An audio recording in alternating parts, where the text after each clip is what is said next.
of Korea. This is Voice of Korea.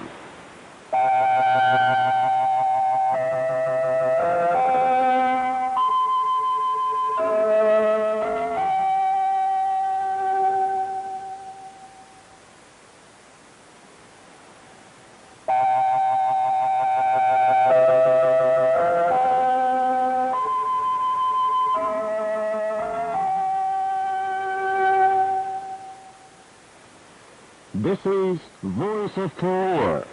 This is Voice of Korea.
Now we begin the English language transmission from Pyongyang, the capital of the Democratic People's Republic of Korea.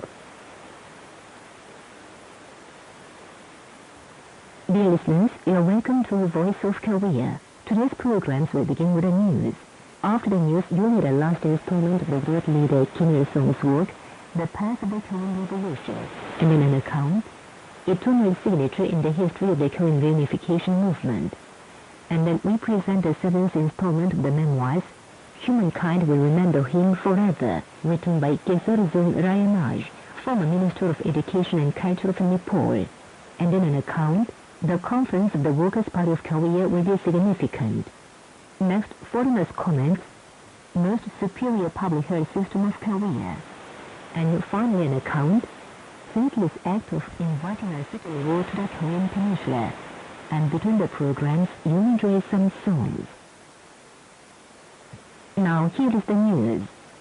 The great leader Kim Jong-il's famous work, Giving Priority to Ideological Work is Essential for Accomplishing Socialism, was recently published in book form at the Party for Peace and Unity of Russia and serialized by the Indian newspaper Indian and World Event.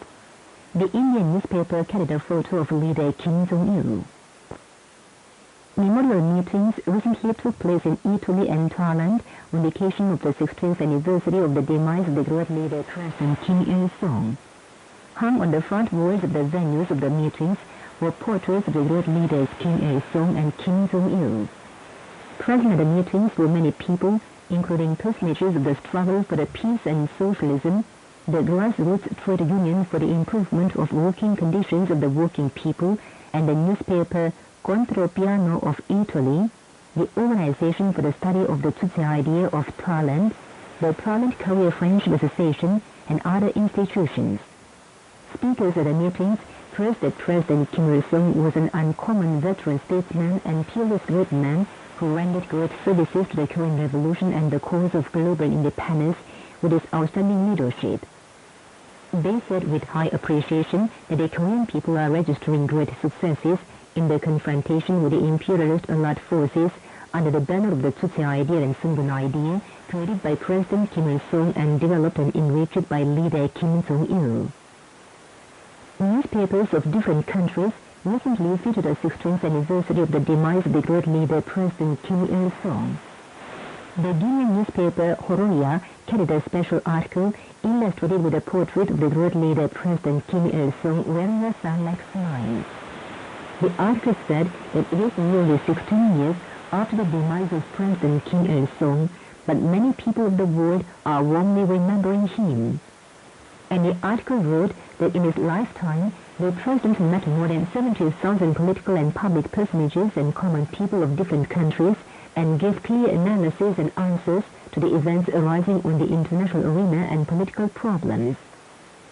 The Mexican newspaper Unidad Nacional carried an article along with a photograph of the Kun Susan Memorial Palace and praised that President Kim Il-sung was like the sun.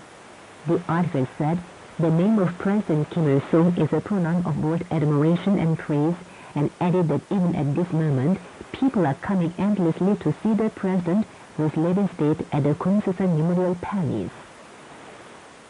An oath-taking meeting of workers and trade union members took place before the bronze statue of the fatherly leader Kim Il-sung on Mansu Hill in Pyongyang on the 6th, on the occasion of the 16th anniversary of his demise. Present there were Lee Yong-soo, Department Director of the Central Committee of the Workers' Party of Korea, trade union officials, workers and trade union members. The participants laid floral baskets and flowers at the foot of the bronze statue of the great leader Kim Il-sung and paid homage to him. The reporter and speakers at the meeting said the fatherly leader Kim Il-sung built a most superior Korean-style people-centered socialism on this land and founded a General Federation of Trade Unions of Korea and clearly indicated a road ahead of it. They also noted that under the wise guidance of respected Kim Jong-il, the Korean army and people have won victory consecutively in the struggle for defending socialism and in the confrontation with imperialism and the United States, and are dynamically building a great, prosperous and powerful nation. They called for holding the great leader President Kim Il-sung in high esteem as the son of Tsutse for all ages, and conducting a general drive on all fronts of socialist construction, effecting a great revolutionary upsurge under the banner of Great Sungun or Army-First politics. A letter of pledge to leader Kim Jong-il was adopted at the meeting. A memorial concert of youth and students, Song of the Sun, was held at the Central Youth Hall in Pyongyang on the 6th, on the occasion of the 16th anniversary of the demise of the great leader President Kim Il-sung. The concert started with a chorus of the immortal revolutionary paean Song of General Kim Il-sung. Put on the stage were male chorus, Long Live Generalissimo Kim Il-sung, narration and female solo, Longing for the Leader, and other items.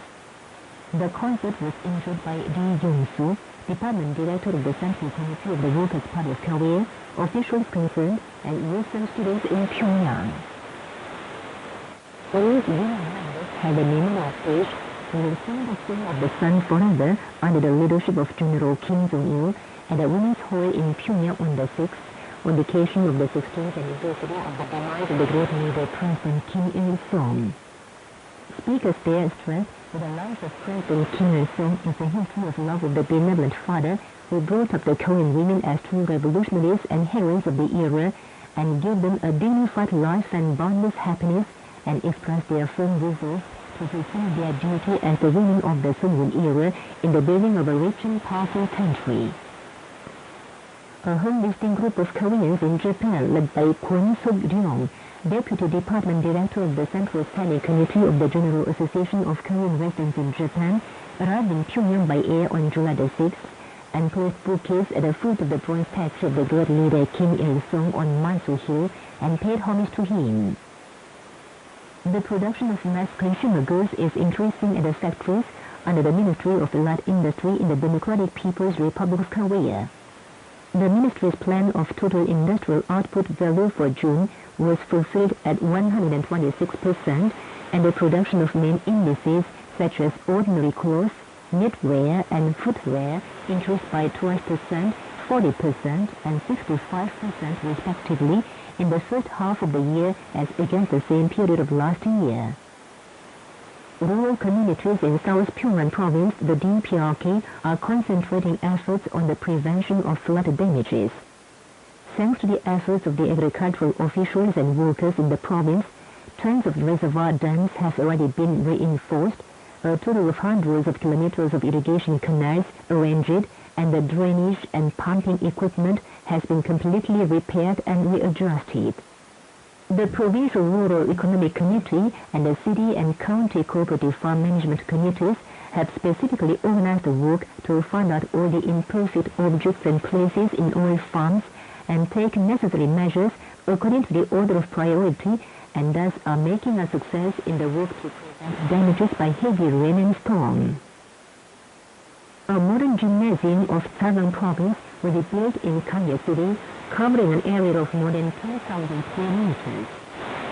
There will be built a court for indoor football, basketball, volleyball, table tennis, and other sports activities, more than 3,000 capacity seats, and training grounds for various sports events. The gymnasium will also have service spaces and sanitary and cultural facilities.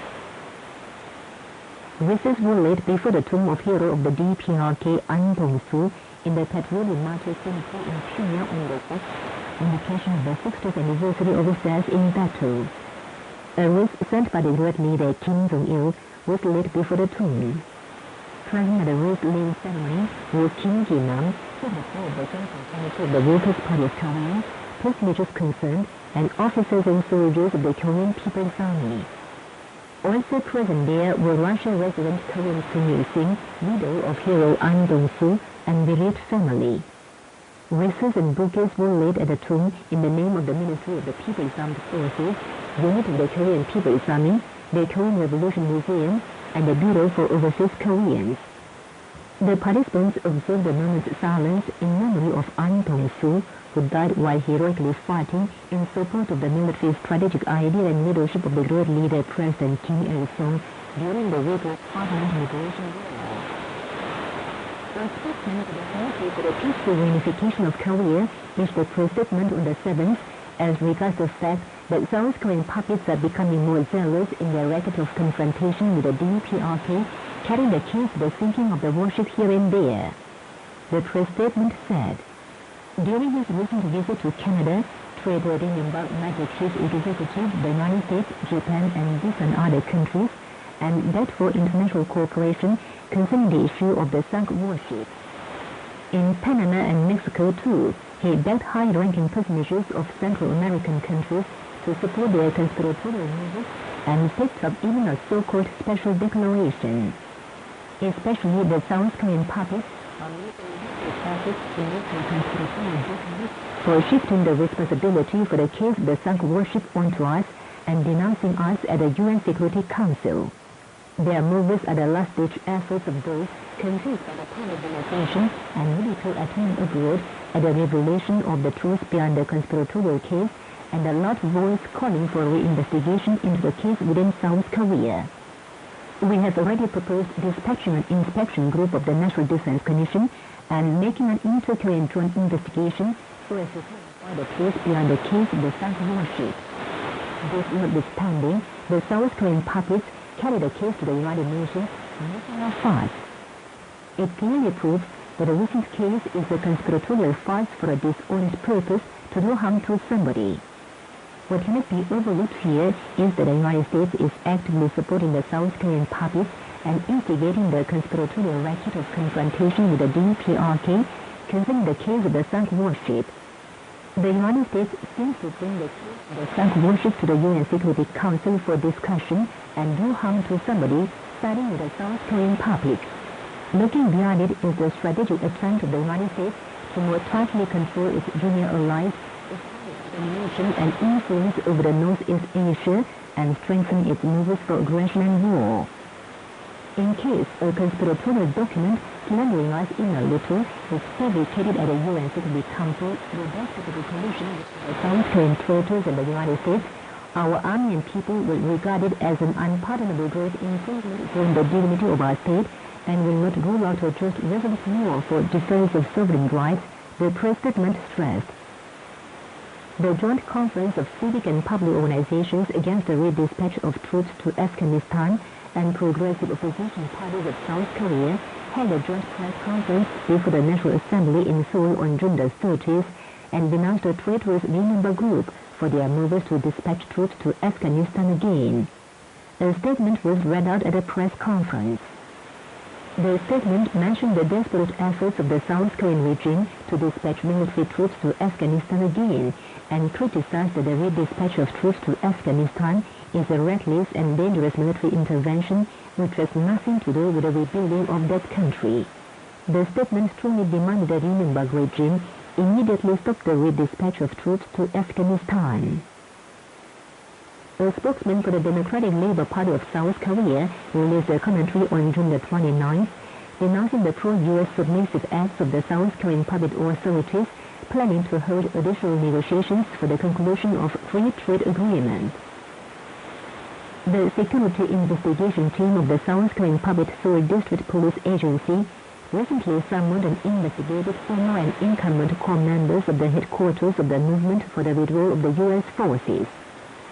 The fascist police committed such tyranny on the charge of violation of the national security law, alleging that the headquarters spread false story concerning the case of the sinking of the warship Sunan. The Cuban newspaper Granma recently carried an article exposing the U.S. imperialists who provoked a past Korean war on the occasion of the June the 25th to July the 27th months of anti-U.S. joint struggle. The article said in the 3-year-long Korean War it provoked, the United States suffered a miserable defeat for the first time in its history, and added that the U.S. imperialists hatched a plot to use even nuclear arms in Korea, but sustained heavy losses of lives and signed an armistice agreement. The newspaper also added to the picture of the miserable U.S. soldiers captured by the Korean People's Army soldiers. The Russian magazine Forum number 829 carried an article titled Health, dealing with the development of Korean medicine in the Democratic People's Republic of Korea. The article wrote that the Korean Medicine Center in Moscow makes a contribution to the development of the friendly relations between the two countries, and read born the founding of the Academy of Korean Medicine in Korea. The article stressed that today Korean medicine is in the world's spotlight as it can cure various diseases, including new diseases caused by the change of ecological environment. And that's the end of the news read by Kim Hee-ok. This is Voice of Korea. The Daily Rodong-sinmun of the DPRK on the 7th carried a commentary titled Dangerous Acts of a War State. The commentary exposed that the Japanese government plans to abolish the measures on banning the export of munitions within this year, and continued. It is aimed at frantically accelerating its moves for military power and overseas expansion. The Japanese government is recently re-examining the law on banning the export of munitions with intent to involve such major munitions firms as Mitsubishi Heavy Industry and Kawasaki Heavy Industry in the large-scale international joint projects concerning military technology, including the U.S.-sponsored development of the 5th-generation fighter F-35 Lightning II, and get tremendous benefits by exporting their munitions to other countries. The nominal peace constitution and 3 principles of arms will play any role in preventing the restless moves of Japan for military power and overseas expansion. The symbol of a peace state Japan had for the former stage is gone. The reality clearly proves that the strengthening of our self-reliant defense capabilities is an extremely just measure that internally occurs with the prevention of war and peace in the region. As long as the trigger-happy aggressors remain around us, we will not ease our efforts to strengthen the war deterrent even a moment. You've been listening to the commentary entitled Dangerous Acts of a War State, carried in the Daily DPRK on the 7th. This is Voice of Korea. Dear listeners, now is the time for broadcasting the great leader Kim Il-sung's work, The Path of the Korean Revolution. Today we present the last installment. To prepare ourselves well for an armed struggle, we must first organize the Korean Revolutionary Army. We must form the Korean Revolutionary Army, a revolutionary armed organization, out of young communists educated and trained in revolutionary organizations, including the Young Communist League and the Anti-Imperialist Youth League. We must thus accumulate the necessary all-round experience for armed struggle. In order to make the Korean Revolution a success, we must also rouse and unite all the anti-Japanese patriotic forces and marshal them for the sacred struggle against the Japanese. In essence, revolution is a struggle to liberate the masses of people, so it cannot triumph without the participation of the broad masses. Moreover, since we intend to defeat the Japanese imperialists and free the whole nation by relying on the efforts of the Koreans themselves, we must unite as one all the forces opposed to the Japanese imperialists. That is why we must rally under the anti-Japanese banner all the forces with anti-Japanese tendencies, including men of religion and conscientious non-compromising Catholics, to say nothing of the workers and peasants. Next, in order to guarantee success in the Korean Revolution, we must step up the work of founding a party. For the Korean Revolution to be victorious, there must be a Marxist-Leninist party, the general staff of the revolution. Only a revolutionary party can formulate a correct line, strategy, and tactics, mobilize the broad masses for a struggle against the Japanese imperialists, and build a socialist and communist society. We must drive the serious lessons from the dissolution of the Korean Communist Party and make an effort to found a party on a sound basis. To do this, we must not try to proclaim the founding of a party right away without any preparation, or to gain the approval of the Comintern, as the secessionists did. We cannot by any means build a revolutionary party in the way the secessionists do. Even if you form the party, it could not discharge its mission properly, nor could continue to exist in the face of the counter-revolutionary offensive. We must not fail to found a new revolutionary party for ourselves. We must make ample preparations for the purpose. If further preparations are made, the approval of the Comintern is a foregone conclusion. In going ahead with the formation of a party, we must for a start set up basic party organizations. This is of great significance not only in making general preparations for party building more substantial, but in striking deep roots among the broad masses as soon as the party comes into existence. We must form the party not by proclaiming the party center first, but by setting up basic party organizations and steadily expanding them. We must closely link preparations for forming a party with the struggle against the Japanese imperialists. Only when we combine preparations for party founding with revolutionary practice can we rear fine communists tried and tempered in struggle and carry out the Korean Revolution successfully. Comrades, whether we lead the Korean Revolution to victory along the right path or not depends on how we implement the revolution before us. Since we are having to deal with difficult revolutionary tasks never tackled by anyone before, we must be ready to encounter numerous obstacles and hardships, and whenever they stand in the way, we'll have to surmount them for ourselves as the masters of the Korean Revolution. Let us all fight stubbornly to hew the path of the Korean Revolution. That was the last installment of the work of the great leader Kim Il-sung, The Path of the Korean Revolution. This is Voice of Korea. Now we bring you an account, eternal signature in the history of the Korean unification movement.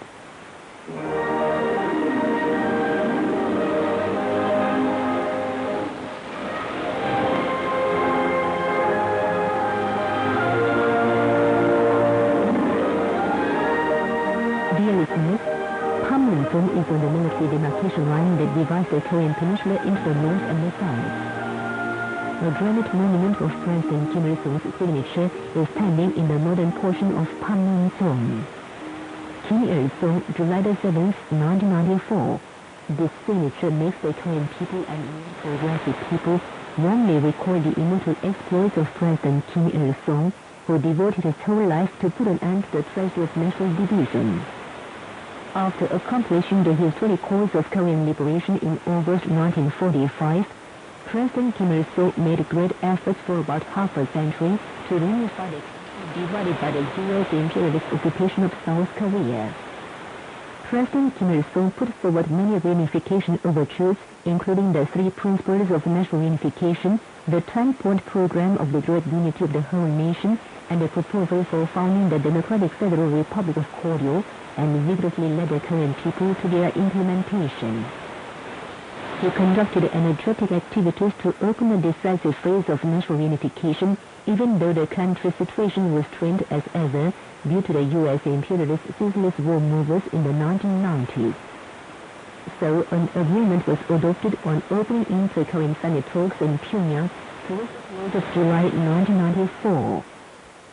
The South Korean people expressed their pleasure, saying reunification would be realized even if President Kim Il-sung's speech in Seoul is televised, and the entire Korean people were aflame with excitement as if reunification was just before their eyes. He clearly explained the successful opening of the talks to the officials related to national reunification and examined the document concerning the talks on July the 7th, the day before his demise. Officials requested him to take a brief rest, worrying about his health, as he energetically worked in disregard of his pent-up fatigue. But he said he could not take a rest because he had the important work for national reunification. He wrote Kim Il-sung, July the 7th, 1994, with bold stroke on the first page of the document, saying with joy that the national reunification so desired by the Korean people is just before the eyes, and the national reunification is the greatest present he could give to the people. Really, President Kim Il-sung was a prominent great man who devoted his all for national reunification until the last hour of his great life. Though the heart of the great man stopped beating, his immortal exploits in the history of national reunification are represented in the great signature and inspire the Korean people in the movement for national reunification today. The Korean people, true to the behest of President Kim Il-sung, will in the future put an end to the division of the nation and build a reunified Korea on this land under the banner of the great common reunification program of the nation, the June 15th Joint Declaration and the October 4th Declaration under the leadership of leader Kim Jong-il.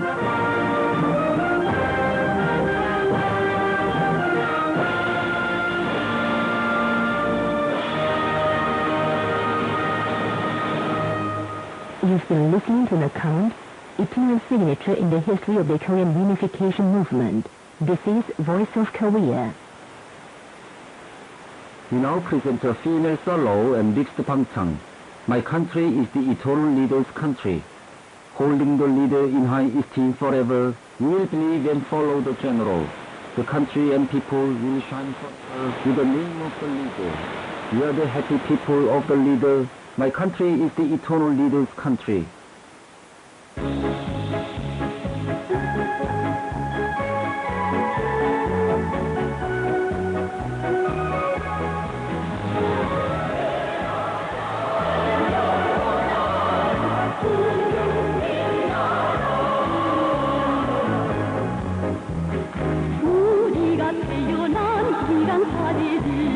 만국의 고향집인데 그 품에 살아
Dear listeners, we present the seventh installment of the memoir, Humankind Will Remember Him Forever, written by Kesarizong Raimaj, former Minister of Education and Culture of Nepal.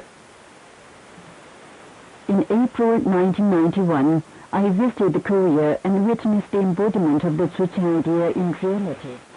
I was convinced with a great pleasure that my view of the Tsuchi idea was correct. It was a great fortune for me, a politician, to give up the idea I had advocated for scores of years and to recognize the Tsuchi idea as a new idea of the era. It is very painful and difficult for a man to change his idea on the path of his life. He who did not experience it would not understand me. I didn't undergo such a painful experience once again, entirely thanks to great President Kim Il-sung. That's why I looked up to him as the savior of my destiny. Possessed of such a thoroughgoing independent spirit, he was also clairvoyant. Already long ago, he looked ahead into the Sungun era of today and advanced the idea of self-reliant defense and converted Korea into an impregnable fortress. As long as imperialism remains on the globe, the danger of war cannot disappear. The complicated reality of the world today proves his foresight. Foresight is a lamplight of great men. The President's foresight is based on the Tsuchi idea. I know many examples showing how bright his foresight is.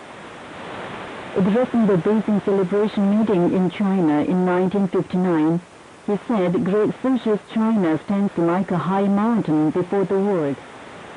His address aroused the stormy cheers of the audience. Commenting on the former Soviet Union some years later, the President said if it continues to escape a struggle and clings to national egoism, the Soviet Union must fall into social democratic reformism at the most. His remarks pertaining to two beast powers are one of many facts showing his clairvoyant wisdom. President Kim Il-sung is great in idea and leadership and in exploits thanks to Tsuchi. A Chinese proverb says, "A man digs a well, 1,000 drink it." The Tsuchi idea created by President Kim Il-sung is the guideline of freedom and prosperity, not only for the Korean people but humankind. Judging from this point of view, it is too simple that I liken the height of the great Tsuchi idea to Saharmata. You've been listening to the seventh installment of the memoirs, Humankind Will Remember Him Forever, written by Kesarizong Raimaj, former Minister of Education and Culture of Nepal. This is Voice of Korea. We now present a female solo and Pangchang. We are yearning for your sunny smile.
Now bring an account.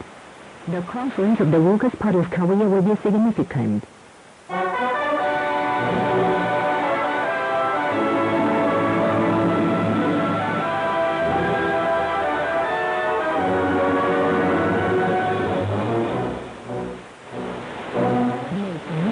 The Political Bureau of the Central Committee of the Workers' Party of Korea recently announced a decision to call the conference of the party in early September 2010.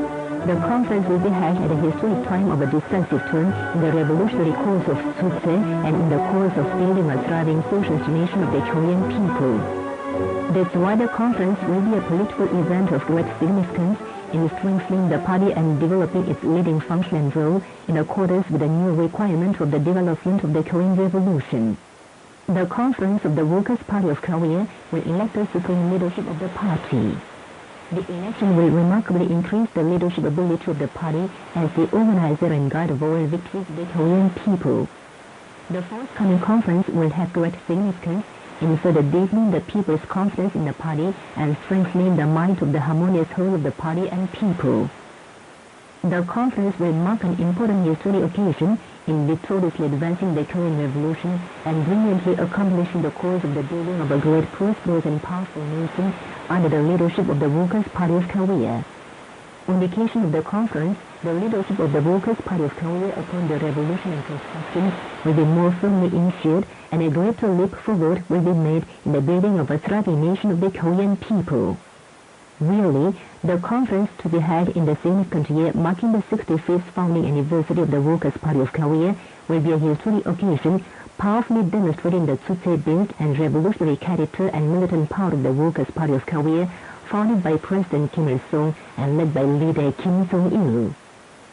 After receiving the decision of the Political Bureau of the Central Committee of the Workers' Party of Korea, the party members, service persons of the Korean People's Army and people, are greatly excited and are burning their hearts with a resolve to more vigorously advance for the completion of the revolutionary course of Tzu-tse under the leadership of the party. The forthcoming conference of the Workers' Party of Korea will demonstrate all of the world the noble ideological and moral qualities of the Korean Army and people, firmly rallied behind the Central Committee of the party headed by leader Kim Jong-il. The revolutionary spirit of the Korean people to accomplish the revolutionary course of Tzu-tse, sharing the destiny only with the party in any adversity, and the single-hearted unity of Korea, which cannot be broken even with nuclear weapons, will be further demonstrated all over the world through the conference.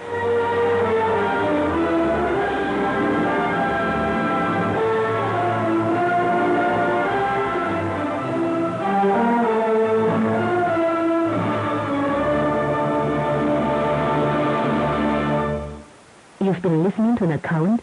The conference of the Workers' Party of Korea will be significant. This is Voice of Korea. We now bring you foreigners' comments under the title, Most Superior Public Health System of Korea. Many foreign visitors to the Democratic People's Republic of Korea highly praised that the public health system of Korea is most superior in the world. After looking round the Pyongyang Maternity Hospital, Serena Acosta Brooks, member of the State Council of Cuba and General Secretary of Santiago de Cuba Province of the Cuban Women's Federation, said, Tenemos muy buena opinión del recorrido efectuado aquí en este hospital, que aunque es un hospital general, hemos tenido la posibilidad hoy de visitar salas relacionadas con el tema de la ginecobstetricia y sobre todo lo relacionado con la atención. Today, visiting this hospital, I have got deep impressions.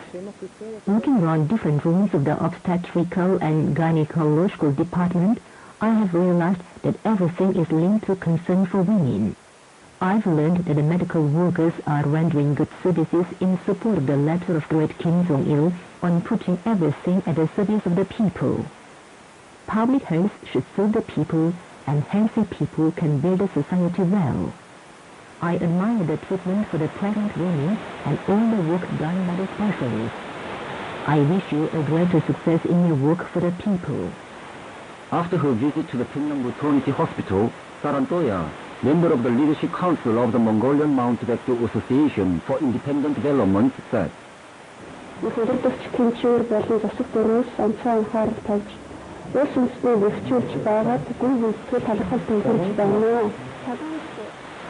I was greatly moved to hear that great Kim Jong-il has sent latest medical facilities highly estimated in the international market to the hospital as gifts when your country was in difficulty. The Korean women and children are receiving free medical treatment at state expense in the maternity hospital equipped with good facilities. How happy they are! Here in the Pyongyang maternity hospital, proper measures are taken to give birth to triplets safely and bring them up well. Through it alone, I can know well about the excellent public health policy of Korea. If they were born in a society governed only by money, they must have started immediately after their birth. The public health system of Korea based on the Tsutsi idea is really wonderful. Eric LaRoche, Assistant Director General of the World Health Organization, expressed great admiration at the superiority of the public health system of Korea under the wise leadership of great Kim Jong-il, saying, "All the Korean people are enjoying the benefits of free medical care system. A well-organized public health system has been established from the center to the localities. In Korea, doctors call on the patients. It is not easy to render medical services to all the inhabitants free of charge. In Korea, the state is responsible for the medical service. The public health institutions are rendering medical services with a highly developed Korean medicine. It makes a great contribution to the improvement of the people's health. In Korea, which concentrates efforts on preventive and curative work, all kinds of medical facilities and efficacious medicines are produced at home to satisfy the people's demands. The Korean people are enjoying a happy life under the superior public health system. It is so natural for them to express their thanks to their leader." You've been listening to foreigners' comments under the title, Most Superior Public Health System of Korea. This is Voice of Korea. We now bring your female solo and pangchang. My country is based.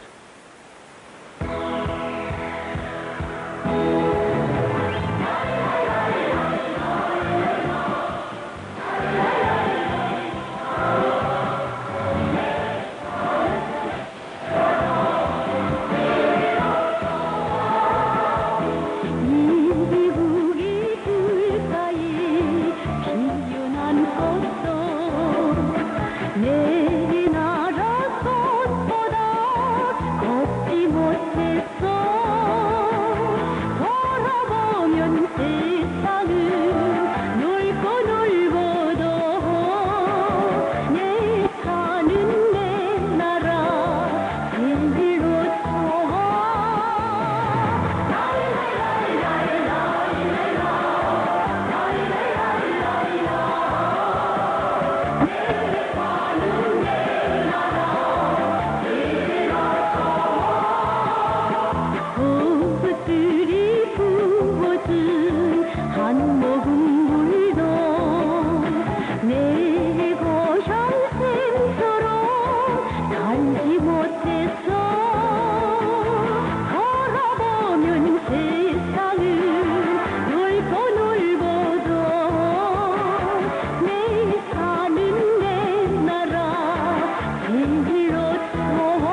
Washington comes, senseless act of inviting a second war to the Korean Peninsula. Dear listeners, recently, Secretary Embargo of South Korea visited the cemetery of war dead of the UN forces at a time when this almost anti-DPRK event took place in succession in South Korea on the occasion of the day when the U.S. imperialists instigated the South Korean puppet traitors from Mandu to provoke the aggressive war against the DPRK in June 1950. Buried in the cemetery are the bodies of mercenaries from the United States and its satellites who were killed while committing atrocities against the Korean people after invading the DPRK during the past Korean War. This is the cemetery where the tributes are first hesitated to go and never bow without hesitation. It is a foul act which could be done only by a traitor and a sycophancy ancestors keen on confrontation with the fellow countrymen and the hope against the North. It is said that the end of the South Korean person's visit to the cemetery was this command for 4 years. On the other hand, the foreign minister open scenarios, colonizers and citizens using communities to answer how to take the soul and of the enemy. It sounds well, senselessly, the South Korean public acting to increase the South Korean people of different sections hostility against the fellow countrymen and the whatever for creating an atmosphere of confrontation with the DPRK, producing the 60% war they had U.S. master. The post-Korean War provoked by the Korean puppet and the imperialists is a political war of the genocide and within the world history of war. Lately, the meaning that commemorated June the 25th when the war started, like a holiday, was homage to those censured and marked by the whole nation. How stupid it is! The purpose of the insult to the people and the vicious change of the nation splashing with blood on the murderers. Famous visits to the States in April March showed a rumor that the U.S. invasion of Korea became the motive force for what they call talking about the so-called sacrifice of the soldiers in the war and the night. Recently, such a sense heard major media reports which were during the Korean War impersonations of the United States and even sent a letter of thanks to the former mercenaries. It was not necessary that traitor Lenin was the cemetery of war dead of the UN forces to have an unfavorable intention to explore the past aggressive war they provoked against the and start another Korean War. It sounds as if the war scenario against somebody's imaginary attack amongst children and citizens. Also intention the South Korean considered inside the consciousness of war under the pretext of the thinking of the worship Tinan and the straight hostility and atmosphere of confrontation with the fellow countrymen in the South Korean society and realized their ambition for invasion of the North at any cost. It is as clear as Monday that the reckless anti-DPRK bellicosity of the South Korean Leningrad puppet clique shown on the occasion of June the 25th is neglected. The Korean nation in the South needless face a second Korean War. When this punishment, the censure of history is waiting for the South Korean Leningrad youth who are zealous in confrontation with the DPRK, standing in the way of national reconciliation, unity, and reunification.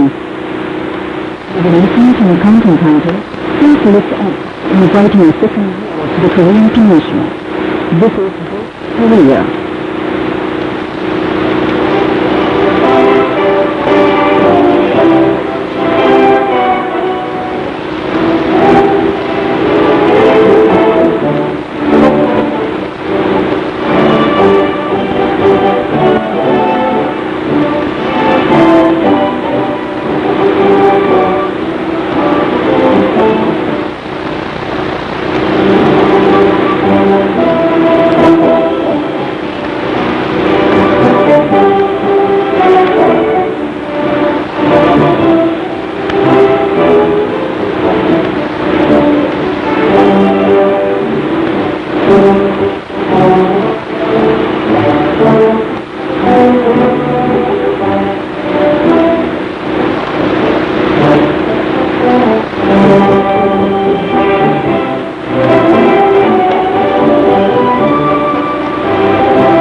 listeners, with this, we conclude English language service of Voice of Korea from the Democratic People's Republic of Korea. Voice of Korea presents its English language service for Europe between 13 and 14 hours UTC, between 15 and 16 hours UTC, between 18 and 19 hours UTC, and between 21 and 22 hours UTC on 13,760 kHz and 15,245 kHz. For North America, between 13 and 14 hours UTC and between 15 and 16 hours UTC on 9,335 kHz and 11,710 kHz. And for Northeast Asia, between 1 and 2 hours UTC and between 3 and 4 hours UTC on 7,200 kHz, 9,345 kHz and 9,730 kHz. Goodbye, this is Pyongyang.